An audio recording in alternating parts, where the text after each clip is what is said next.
Los ríos del suroeste de Estados Unidos se estaban muriendo. Sequías extremas que duran años, sobreexplotación agrícola, presas que desvían cada gota y el cambio climático que acelera la evaporación han convertido arroyos históricos en cauces de polvo seco. En Arizona, Nuevo México y partes de Nevada, ríos que alguna vez alimentaron comunidades indígenas, ranchos y vida silvestre desaparecieron casi por completo. El río Santa Cruz, el río San Pedro, el río Gila y el río Verde llevaban décadas sin flujo permanente. Peces nativos como el pez gato del desierto, el salmón del Gila y el charal del desierto se extinguieron localmente o quedaron al borde. Aves migratorias como el chorlito nevado y el pato mexicano dejaron de pasar por estas rutas ancestrales. Los humedales que retenían agua durante meses se convirtieron en desierto puro, tierra agrietada, polvo que cubría todo y comunidades rurales que perdían su sustento, obligadas a perforar pozos cada vez más profundos o depender de camiones cisterna.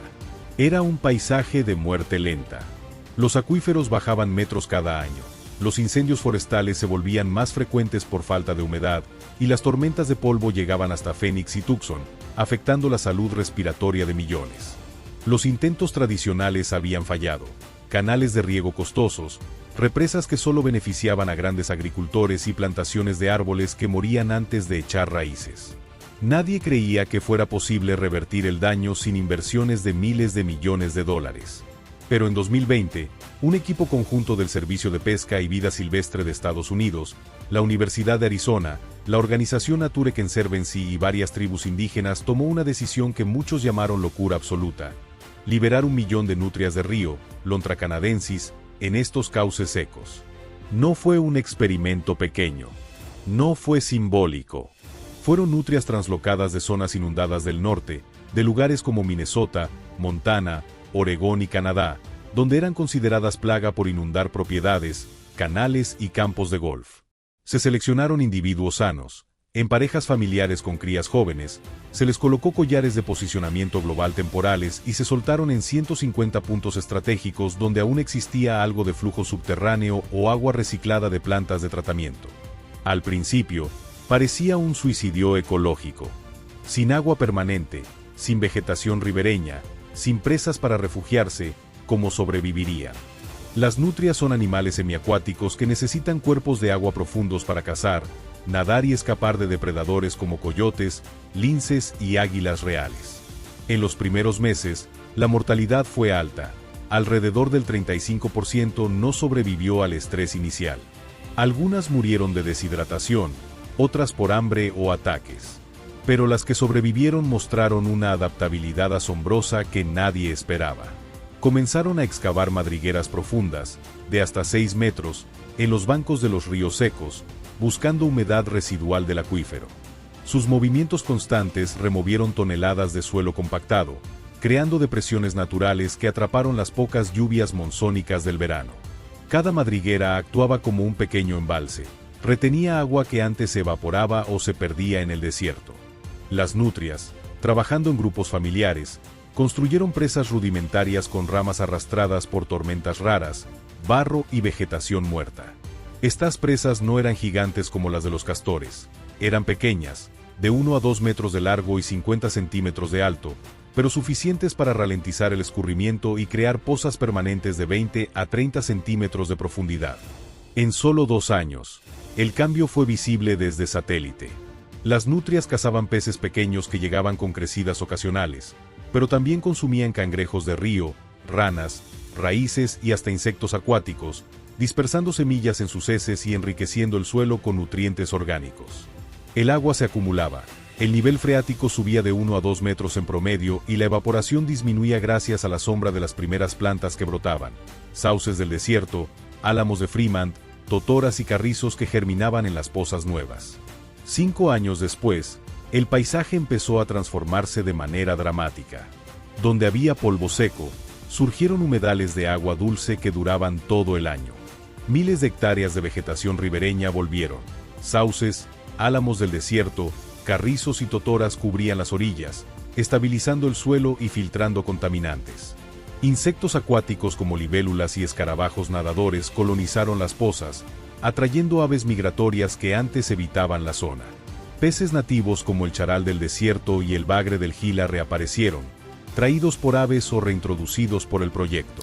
Anfibios como ranas leopardo y sapos del desierto encontraron refugio, y mamíferos como castores que se sumaron espontáneamente atraídos por el agua, mapaches, zorros y hasta linces regresaron a cazar.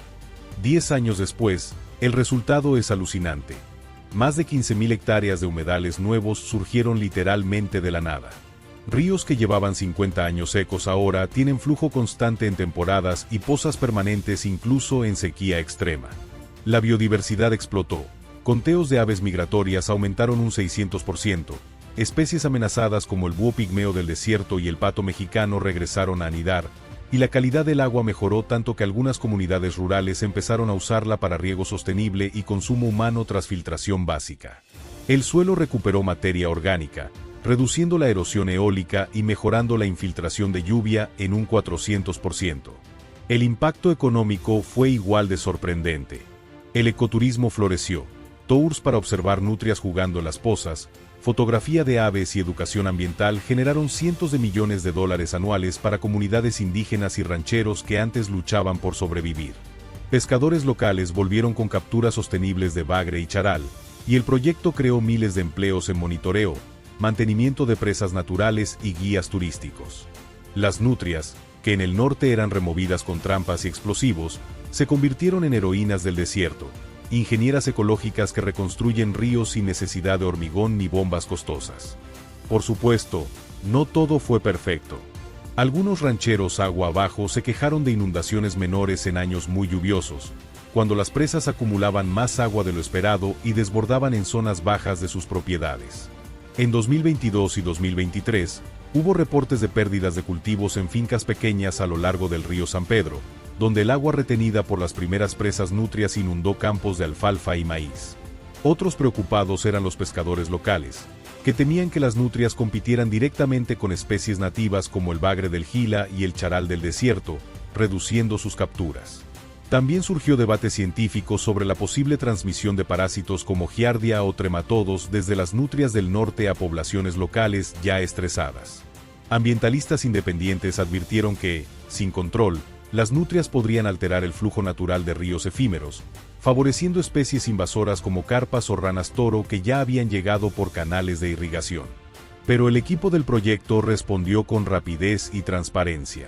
Se implementaron protocolos de monitoreo de vanguardia, cámaras trampa infrarrojas colocadas en más de 500 puntos clave, drones equipados con sensores térmicos y detección y rango de luz que rastreaban movimientos poblacionales en tiempo real, y sensores de flujo instalados en cada presa para medir niveles de agua y detectar desbordes antes de que ocurrieran.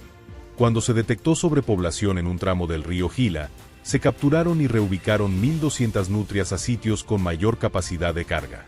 Se crearon pasos para peces en las presas más grandes, tuberías de cloruro de polivinilo perforadas y rampas de grava que permitían a los peces nativos migrar río arriba sin quedar atrapados.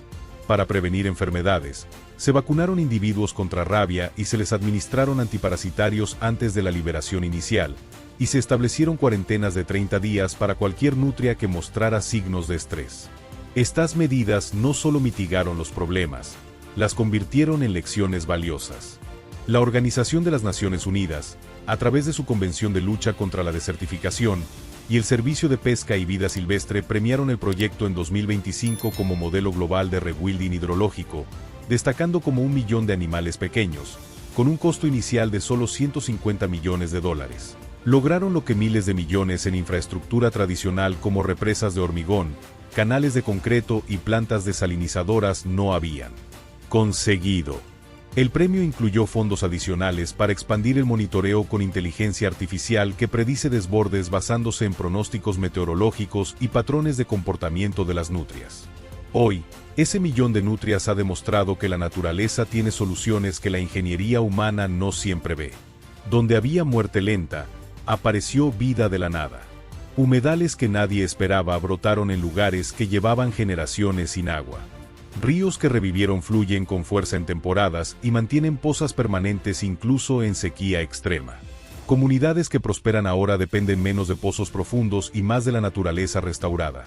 Indígenas de las tribus Tohono O'odham y Hopi han recuperado sitios sagrados junto a estos humedales, y rancheros que antes vendían tierra por desesperación ahora ofrecen tours guiados y venden miel de flores ribereñas. El desierto respira de nuevo. El polvo se reduce, los incendios son menos intensos y la calidad del aire mejora para millones en ciudades como Phoenix y Las Vegas. Las nutrias, pequeñas y juguetonas, se convirtieron en arquitectas del renacimiento. Excavan, construyen, filtran y enriquecen sin pedir nada a cambio.